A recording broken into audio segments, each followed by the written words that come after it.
Ash Sarkar. Another great opening statement.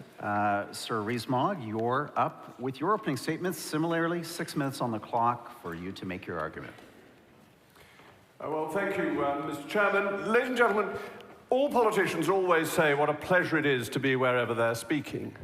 But on this occasion, it's true, because Roy Thompson was a friend, mentor, and employer of my father, and even lent my parents his house in the House of France for their honeymoon. So for me to be speaking in the Roy Thompson Hall is a genuine privilege and honor. So thank you for having me and being willing to listen to me.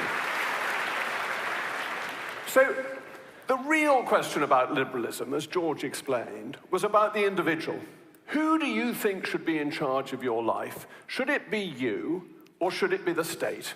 Is society built from the bottom up by the millions of decisions of individuals as they go about their daily lives? Or is it a top-down process where you get told what to do and how to behave?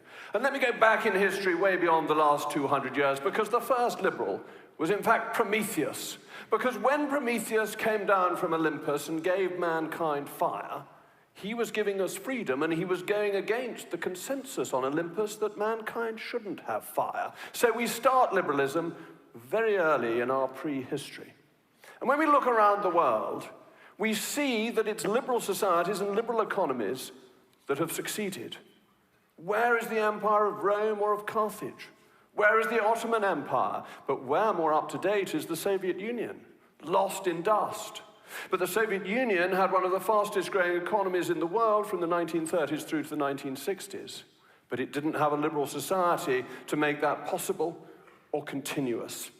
And then we see what we have got, that our societies have got. We have a constitutional stability that is built on liberalism. What are those pillars of our constitution, that successful liberal constitution?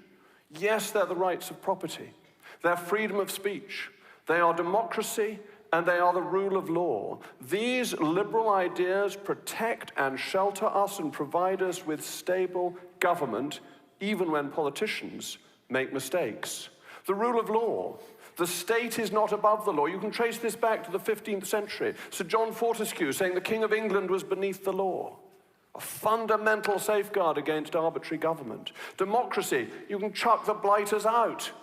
Freedom of speech, you can expose what they do that is wrong. Try doing that to President Xi in China, or in any other of the totalitarian regimes around the world. The rights of property, so you get the fruits of your labor. These are the building blocks, the pillars of a liberal constitution. But they support a liberal economic system, because with the rights of property, you get what you invest in, it comes back to you, and this means it's worth doing. And you get a law that protects you so that contracts can be enforced and implied, and an arbitrary government cannot steal from you. And you get free trade. And free trade is at the absolute heart of a liberal economy, because it puts the individual, the consumer, ahead of the producer interest. And we have seen, to the enormous benefit of the world, countries like China getting on the tailcoats of our freedom and of our free trade to benefit their citizens.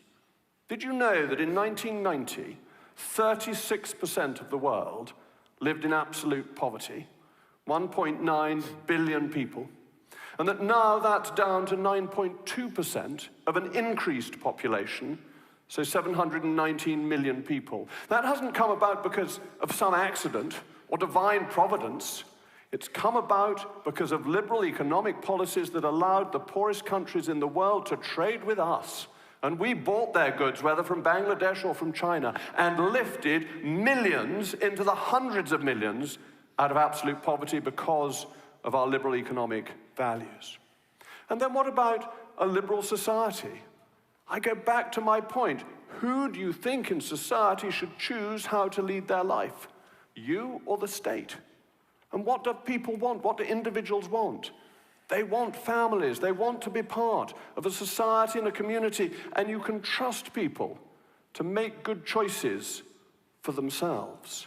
And societies that try and control actually always end up leveling down, cutting off the tall poppies, cutting down the innovation.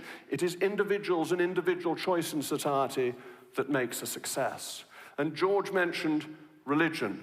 Freedom of religion is essential to a free society because you can challenge nostrums that you don't agree with. Now, I accept I'm a dutiful Catholic, the teaching of Holy Mother Church.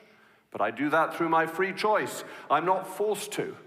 There's no risk to me if I don't, or if any of you choose not to. And free will is an essential part of the freedoms that we enjoy, allowing us to make these choices. So if we look at history, we look at those countries that are most prosperous. They are the ones that have a liberal constitution and a liberal economic system.